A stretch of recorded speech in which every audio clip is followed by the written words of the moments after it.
Chapter 14. Bunker. Riker sighed, feeling the weight of their collective concerns.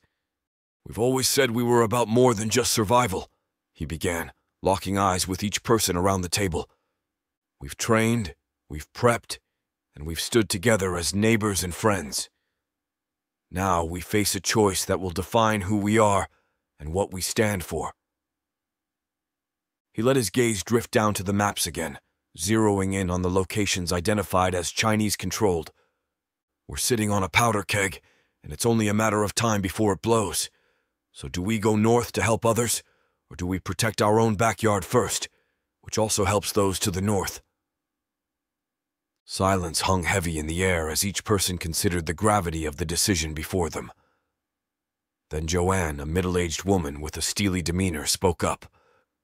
"I say we stay and protect our land. If we leave, who's to say what we'll come back to? Or if we'll even have a home to return to?" "True, but there's also strength in numbers," countered David, a young man who had joined them after being displaced from his own community. "If everyone is going north, shouldn't we be part of that fight?" Riker nodded, absorbing their points. Both valid arguments. But consider this. We had a platform, an audience who knew and trusted us. If we, the Vanguard, call out for help defending Texas, people will listen. We could organize our own front right here and stop the enemy from advancing further into American soil. Silent nods greeted Riker's words. "Settled then. We'll call upon our network, spread the word about what's happening south of here, and prepare to defend our land. We'll use every resource we have, every connection we've made to make a stand. We don't know how many we can gather, but by God, we'll give them a fight they'll never forget." The room erupted into cheers of agreement, and for the first time in a long time, Riker felt a sense of unity among them. They quickly moved into action, detailing plans, organizing supply runs, and sending out encrypted messages through their newly acquired military SINGARS radios. Unfortunately, even with retrans towers, their reach was no more than 80 miles. As Riker looked at the faces around him, each alight with newfound purpose, he knew they were forging a new chapter in their story. They were no longer just survivors of an apocalypse. They were warriors in a battle for Texas and their country.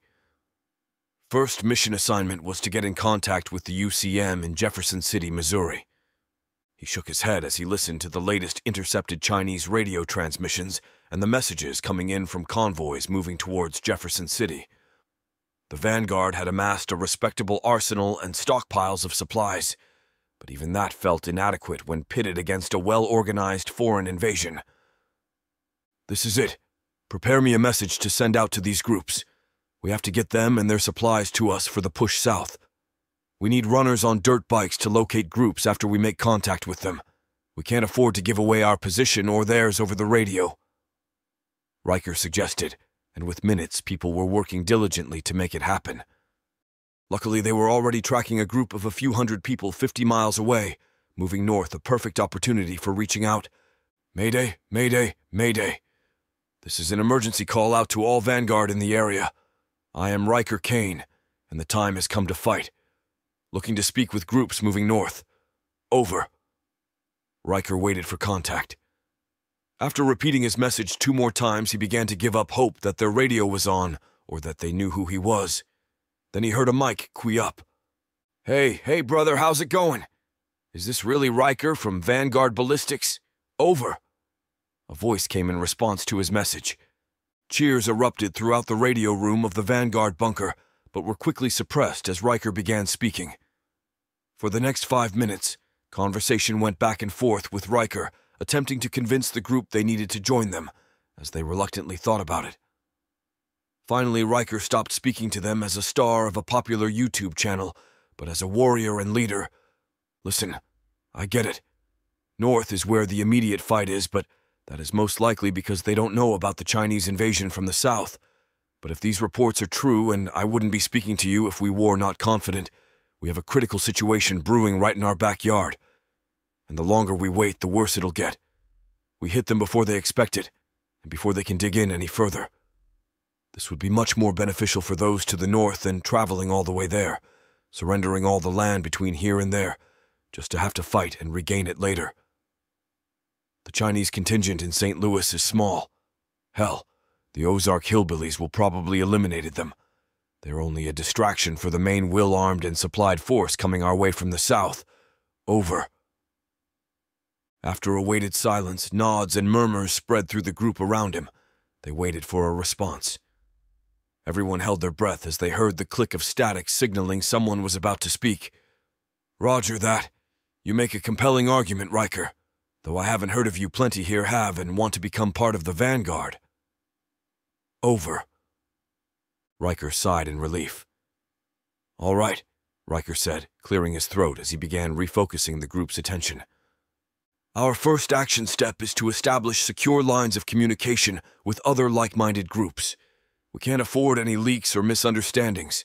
That's why we're sending out a riders, someone we trust, to deliver information that's too sensitive to broadcast." He looked at Sarah, a former military communications specialist who had been invaluable to the Vanguard so far. "Sarah, can you get on that?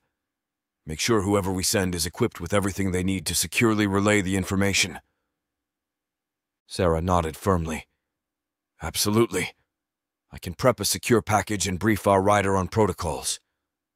"Good," Riker continued. "Next, we need to inventory our supplies and figure out how to ration them for what could be a prolonged engagement.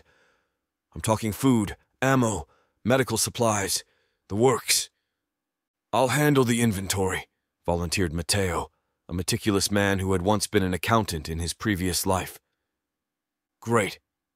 And let's not forget, we need to fortify this place as best we can. We can't let it be an easy target." Riker's eyes shifted to Tim, a rugged man with a background in construction.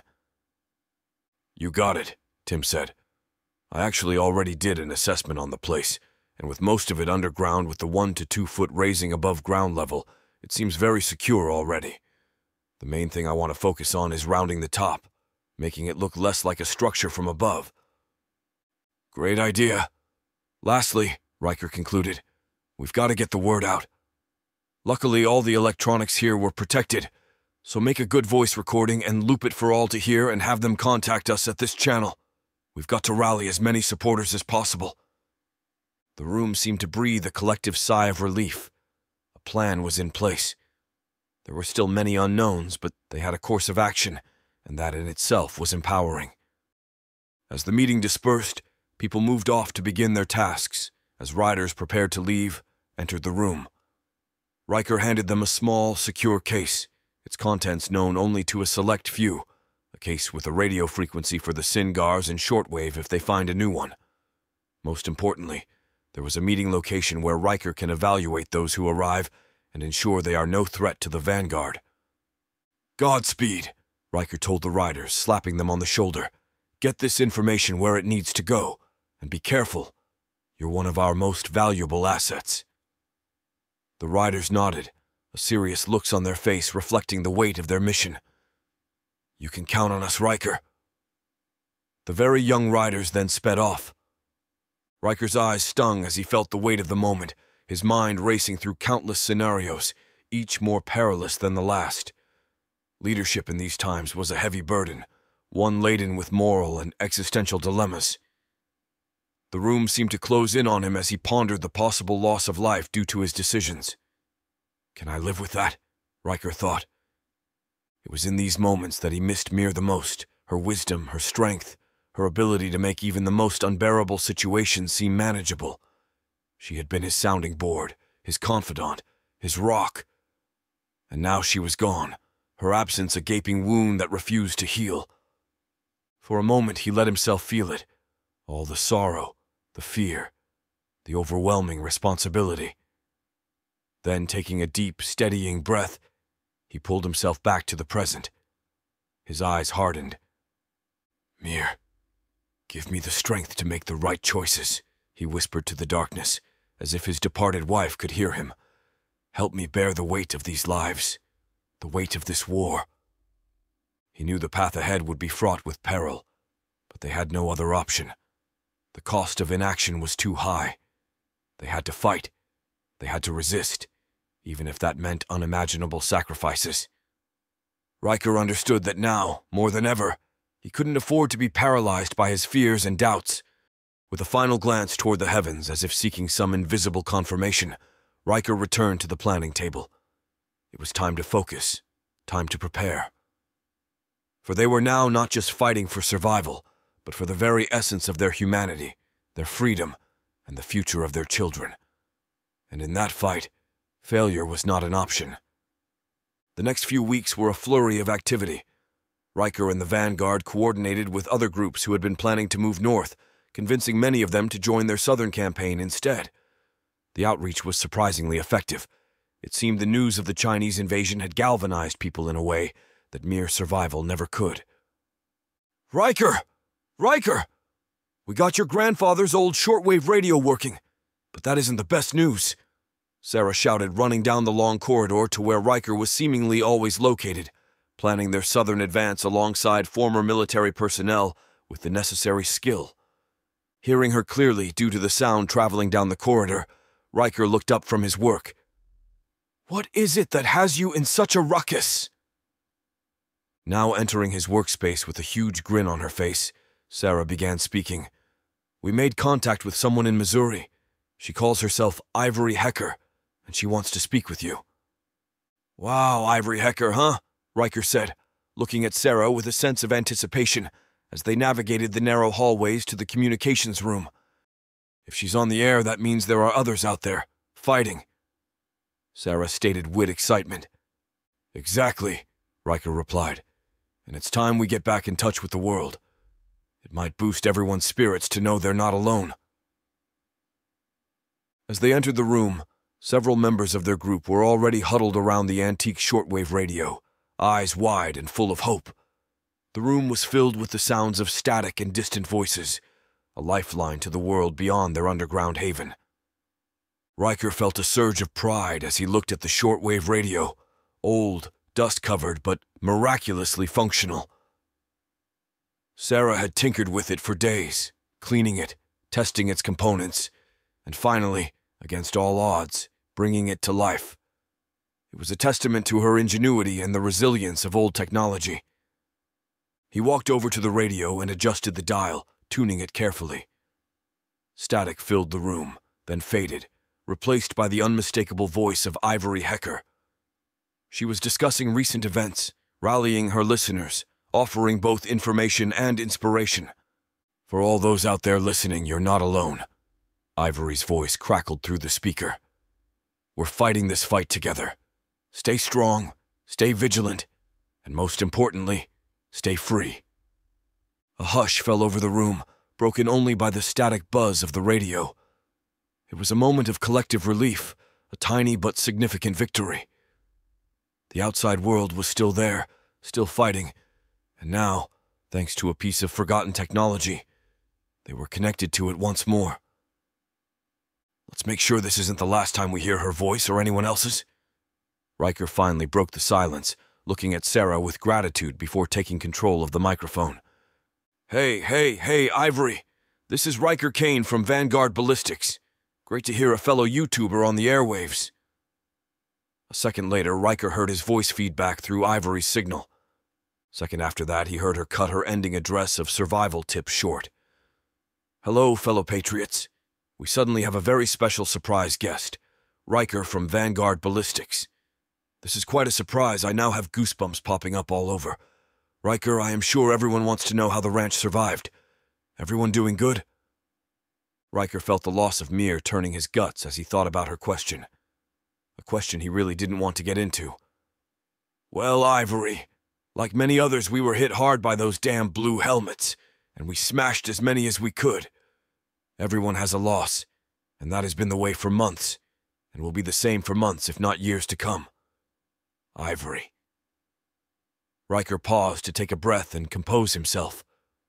Feeling the loss in his tone, Ivory quickly moved forward. "Riker, we just recently received information from a Border Patrol agent that Chinese were invading the Texas border. Can you confirm?" Ivory asked, seeing it as a perfect opportunity for confirmation. "Your information is accurate. Nothing is there to stop them. We have reports that they are using ports to move in equipment and personnel. Probably been doing it since the EMP. We need your people to join us in stopping them. We know people are hearing the call from UCM and are responding, but few understand the circumstances taking place here. Come to Texas and fight. We will not be hard to find. This is what we have been looking for as we set up our network. We have put up towers from South Carolina to here in Missouri, and just got this one working properly a few days ago.